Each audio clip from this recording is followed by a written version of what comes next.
काय मग झाली का दिवाळीची सगळ्यांची साफसफाई? जशी जशी दिवाळी जवळ यायला लागते तशी तशी आपली कामं वाढतात आणि अजून जास्त स्पीडने आपण ते काम करत असतो। काही कामांसाठी घरातल्या जेंट्सची गरज पडते, जसं फॅन साफ करणं किंवा वरची जी जाळी असतात ती काढणं आपण करू शकतो, पण आपल्याला इतकी कामं असतात, किचनची सगळी कामं आपल्याला करावी लागतात। तर आज आम्ही तिघं मिळून पूर्ण घराची ऑलमोस्ट साफसफाई करायचं ठरवलं आहे। पूर्ण घराची होणार नाही, पण जेवढं होईल तेवढं करणार आहे।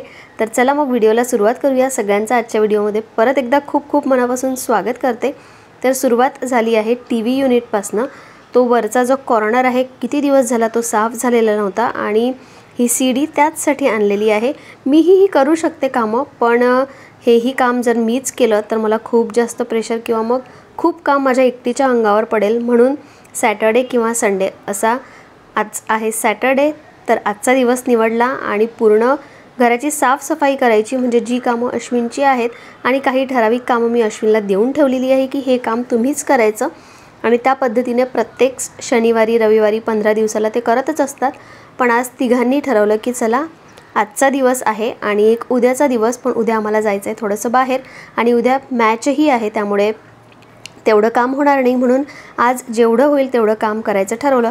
तर अश्विन हॉलची पूर्ण क्लिनिंग करणार आहे, म्हणजे फॅन साफ करणं, टीव्ही युनिट, पार्टिशनचं जे शो पीस आहे ते साफ करणं, आणि रियांशला मी छोट्या छोट्या कामांसाठी लावलं, म्हणजे डब्बे काढून तो प्लॅटफॉर्मवर ठेवेल किंवा मग मला जे पाहिजे असेल ते तो आणून देईल, अश्विनला जे पाहिजे असेल ते तो आणून देईल, म्हणजे ग्राउंड सपोर्टर असं आम्ही त्याला म्हणत होतो की जे जे पाहिजे ते तो आणून देत होता। तर आज पूर्ण किचनची क्लिनिंग मला करायची आहे। ट्रॉली क्लिनिंग माझी झालेली आहे आणि त्याचा व्हिडिओही मी तुमच्याशी शेअर केला आहे। तर ट्रॉली क्लिनिंगमध्ये आतमधले जे टँडम आहेत ते क्लीन करून झाले आहे। तर आज मी वरच्या क्लिनिंगपासून स्टार्ट करते, म्हणजे चिमणी जे तेलाची वाफ जाते त्यामुळे इतकी घाण चिकट होते आणि ती घासूनच काढावी लागते। तर स्पॉन्ज घेतला, त्याची जी सॉफ्ट साईड असते त्या साईडने घासलं, रफ साईडने घासलं तर स्क्रॅचेस पडतात, आणि वरचा जो पोर्शन आहे नेहमी किचनची साफसफाई करताना वरच्यापासून स्टार्ट करायची, त्यानंतर मग खाली खाली येत जायचं। टँडम हे आतमध्ये असतात म्हणून मी ते पहिले क्लीन करून घेतले, आणि आता मी वरचा जो आहे ते इतकं चिकट झालं होतं, सगळं ते चिकट काढणं खूप डिफिकल्ट जातं, आणि पेपर मी टाकले नव्हते। मला ॲक्च्युली एक गोष्ट कळाली होती, पेपर टाकल्यामुळे कॉक्रोचेस होतात, आणि मी आतमध्येही पेपर टाकले आहेत, पण यावेळी मी पेपर टाकणार नाही।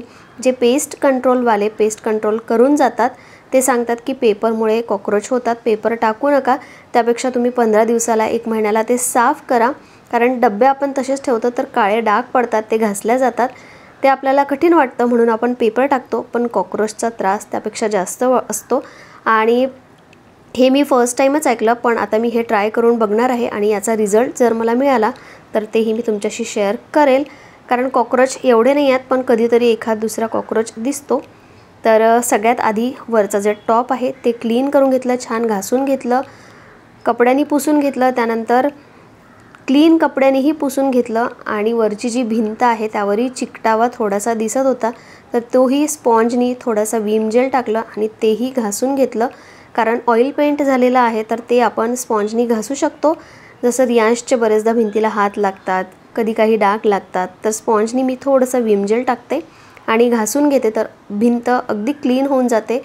भिंतीही मला क्लीन करायच्या आहे, थोड्या कपड्यांनी पुसून घ्यायच्या आहे, बटन्स क्लीन करायचे आहे, पण आज किचनची साफसफाई पूर्ण करून घेईल। तर रियांशने मला सगळे डबे खाली काढून दिले, पेपर मी काढून टाकले, आणि आता पेपर मी टाकणार नाही आहे। तर छान स्वच्छ पुसून घेतलं पहिले कपड्यांनी, त्यानंतर कॉलीनीही पुसून घेतलं, आणि त्याचा स्मेल जावा म्हणून मी डोअर ओपन ठेवले आहे, तोपर्यंत त्याचा पूर्ण स्मेल जाईल, आणि त्यानंतर मी मग सगळे कंटेनर माझ्या हिशोबाने जसे मला लागतील तसे मी आता ठेवणार आहे। बरेचदा असं होतं की रियांशमुळे काही डब्बे किंवा मग काही अशा गोष्टी येतात त्या मला वेगळ्या ठिकाणी ठेवाव्या लागतात, आणि मग त्यांची जागा बदलते, तर अशामुळे गोष्टी सगळ्या इकडे तिकडे होऊन जातात। पण आता मी व्यवस्थित लावण्याचा प्रयत्न करेल। आय नो काही दिवसानंतर काम मीन्स जी आपली जागा असते कंटेनरची ती इकडे तिकडे होतेच, ती आपल्याला प्रत्येक 1 महिन्याला 15 दिवसाला करावं लागते, पण दिवाळी अशी दिवाळीच्या वेळी आपण सगळं काही नीट करून ठेवण्याचा प्रयत्न करतो। तर ऑलमोस्ट माझे सगळे ड्रॉवर आतून बाहेरून पुसून झालेले आहेत, आणि वरचं जो शेल्फ साफ केला होता त्याचं सगळं काळी पाणी किंवा मग काळे डाग खालपर्यंत आले होते, तेही मला स्वच्छ क्लीन करून घ्यावे लागले। अश्विनचंही टी व्ही कॅबिनेट पुसून झालं आहे, क्लीन झालं आहे. आणि खरंच जेव्हा आपण क्लीन करतो मेहनत लागतेच असं वाटतं आपल्याला की खूप मेहनत लागते, पण एकदा का ते क्लीन झालं तर इतकं स्वच्छ, फ्रेश, प्रसन्न वाटतं. तर आता सध्या अश्विनची फॅन क्लीनिंग चालू आहे.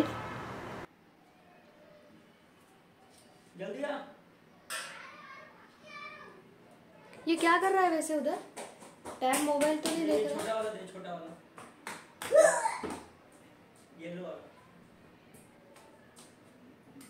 आणि ही अशी छोटी छोटी कामं करायला आम्ही रियांशला हाती घेत होतो आणि त्याला आवडतंही असं. लहान मुलांना थोडी थोडी कामं सांगितली तर ते करतातही. आणि आज ॲक्च्युली त्याला फटाके घ्यायला जायचं आहे आणि म्हणून जरा लाडीगोडीने तो सगळी कामं करतोय. फटाके तर घ्यायचेच असतात, पण तरीही त्यालाही एक हाताशी घेऊन, नाही तर तो त्रास देतो, टी व्ही बघत बसतो किंवा मग मोबाईल मागतो. त्यापेक्षा हळूहळू त्यालाही छोटी छोटी कामं सांगितली की तोही बिझी राहतो. तर बघा अशा प्रकारे छान माझे कंटेनर लावून घेतले. आणि मी जे कंटेनर, प्लास्टिक कंटेनर असू दे किंवा मग ग्लास कंटेनर, ते मी विकत घेत नाही. आम्ही हनी घेतो नेहमीच. आम्हाला कितीतरी वर्ष झाले हनी घ्यायची सवय आहे. तर जे काही येलो डबे दिसतात ते सगळे हनीचे आहेत. त्याचा जो पेपर आहे तो निघून जातो आणि अगदी क्लीन ट्रान्सपरंट असा डब्बा मला मिळतो. आणि 1 kgचं जे काही असेल सामान ते पूर्ण त्यात बसतं. त्यामुळे मला नाही वाटत की मला वेगळी अशी कंटेनर घ्यायची गरज आहे. तर येलो कलरचा डब्बा तुम्ही बरेचदा बघितलंही असेल. चहासाठी किंवा मग मिल्क पावडरसाठी मी वापरत असते. आणि बरेच असे कंटेनर आहे येलो कलरचे, जसं येलो झाकण आहे आणि डब्बा अगदी ट्रान्सपरंट आहे. तर मला तो छान वाटतो, तो मिळतोय मला, मग मला वेगळी सेपरेट डबा घ्यायची गरज नाही आहे. तर असं छानपैकी सामान लावून झालं. आणि जे एक्स्ट्राचं सामान होतं ते मी असं देवघराच्या खालचा जो कप्पा आहे त्यात ठेवलं. फिल्टर क्लिनिंगही काही दिवसांपूर्वीच करून घेतलं होतं. जेमतेम 4 ते 5 दिवस झाले असतील. पूर्ण आतमधले त्याचे जे पार्ट्स आहे ते चेंज करून घेतले आणि फिल्टरही जे आले होते त्यांच्याकडून साफ करून घेतलं. तर फिल्टर आता मला साफ करायची गरज नाही आहे. आणि काही महिन्यांनी त्याची सर्व्हिस असतेच. तर यावेळी जर असं लवकर आम्ही त्याची सर्व्हिस घेतली आणि सगळे पार्ट्स जे आतमधले आहेत ते चेंज करून घेतले. थोडंसं आतमधलं क्लीन करायचं बाकी होतं, ते मी आता क्लीन करून घेतलं. आणि सगळे कंटेनर ठेवून फिल्टर साफ करून सगळं माझं झालं आहे. फक्त राहिलं आहेत वरची क्लिनिंग, जी मी आता कोलिननी साफ करून घेणार. आणि ते अगदी 10 मिनटात पूर्ण क्लीन होऊन जातं. राहिलं आहे माझं अवन साफ करायचं, पण त्याआधी लागली होती रियांशला भूक. आणि आम्हालाही असं वाटलं होतं, कारण आम्ही सकाळचा चहा आणि टोस्ट खाल्ली, त्यानंतर लगेचच कामाला लागलो. कारण माहिती होतं की एकदा आपण स्वयंपाकात गेलो की खूप उशीर होईल आणि त्यानंतर मग कंटाळा येईल. म्हणून काहीच न खाता रियांशने थोडंसं खाल्लं होतं, पण तरी त्याला भूक लागली म्हणून एका साईडला मॅगी करायला ठेवली. आणि अवन जे मला क्लीन करायचं होतं, बरेचदा असं होतं की मी इतकेदा केक बनवते त्यात, पण ते क्लीन करायचं राहून जातं. काढून तर मी बरेचदा कमी करते. आज काढलं आहे, त्याचं स्टँड वगैरे क्लीन केलं आहे, मागून पुढून पूर्ण अवन क्लीन केलं आहे. त्यामध्ये जे काही इन्स्ट्रुमेंट होते तेही काढले, म्हणजे प्लेट्स वगैरे राहतात कधी तर त्यावर काळे डाग पडतात, ते काढलं आहे. ते स्वच्छ आता धुवून घेईन. आणि भांडी सिंकमध्ये पूर्ण भरली होती, कारण कंटेनर मी साईडला काढले होते, ते मला क्लीन करायचे होते. तर सगळं माझं जे आहे अवन, ज्यामुळे मला फायदा होतो, माझे केक्स त्यात बनतात, ते मी क्लीन करून घेतलं आहे. आणि हा जो किचनचा पार्ट असतो तिथे चिकटपणा असतोच, कारण तिथे वाफ जाते. जे काही आपण किचनमध्ये बनवतो त्याची सगळी वाफ तिथे जाते. तेही स्वच्छ क्लीन करून घेतलं. काही 8 दिवसानंतर आता दिवाळीचं आपल्याला सामान बनवायचं आहे.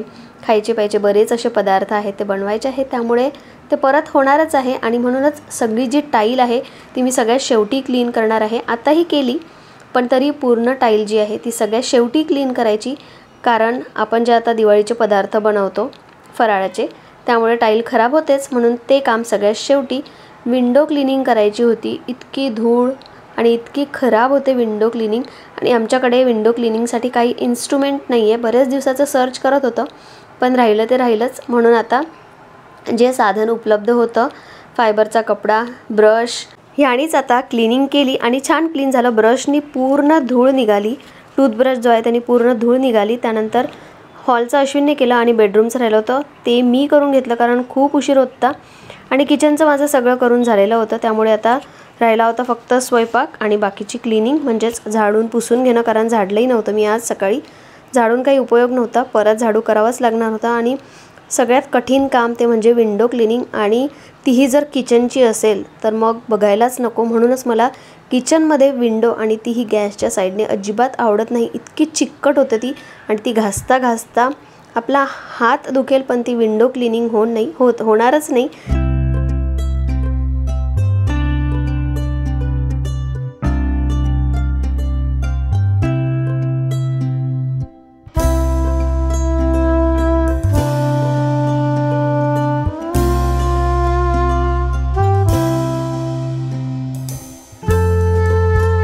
सगळी क्लिनिंग झाली, झाडून घेतलं, आंघोळ केली, आणि आंघोळीनंतर आता पुसून घेणार आहे. कारण सगळीकडे धूळ झालेली होती, आणि पाय झाले तर तेच पाय मग गादीवर सोफ्यावर जातात आणि परत मग घाण वाटतं.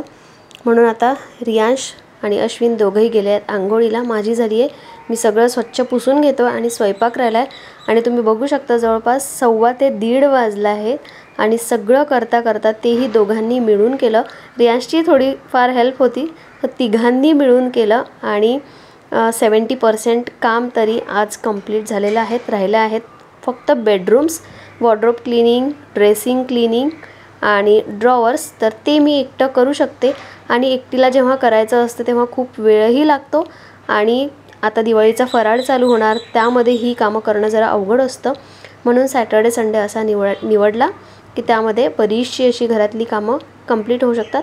आणि वॉर्डरोब क्लिनिंग किंवा मग ड्रेसिंग क्लिनिंग, बाकीचे जी इतर फक्त वरून जे क्लीन करता येतं ते अश्विन परत करूनच घेणार, त्याला जास्त वेळ लागत नाही.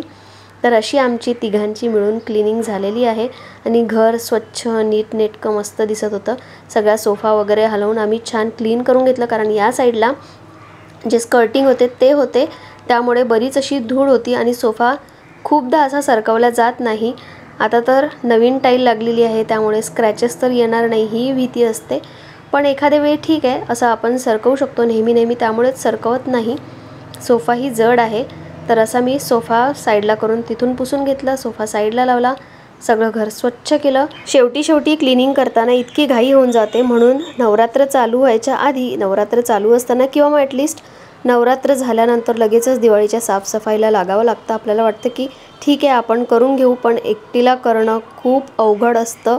त्यात जर कंबर दुखत असेल, पाय दुखत असेल तर मग काही विचारायलाच नको. तर फायनली ऑल क्लिनिंग डन. घर मस्त स्वच्छ सुंदर वाटतं आहे. आणि झालंच तर आता परत एकदा मी माझ्या घराचा टूर देईल.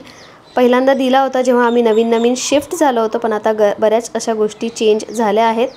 तर आता परत एक टूर द्यायची माझी इच्छा आहे, आणि तुम्हालाही टूर हवा आहे का हे मला कमेंटमध्ये सांगा. किचनही छान मस्त क्लीन दिसतंय, व्हाईट असल्यामुळे अजूनच जास्त फ्रेश दिसतंय. राहिलाही फक्त देवघराजवळचा कप्पा, तर तो मी नंतर करेल. आणि व्हिडिओ जर आजचा तुम्हाला आवडला असेल, हेल्पफुल वाटला असेल, तर एक लाईक करा आणि कमेंट करायला विसरू नका. आपण भेटूया पुढच्या एका नवीन ब्लॉगमध्ये. तोपर्यंत bye bye and take care.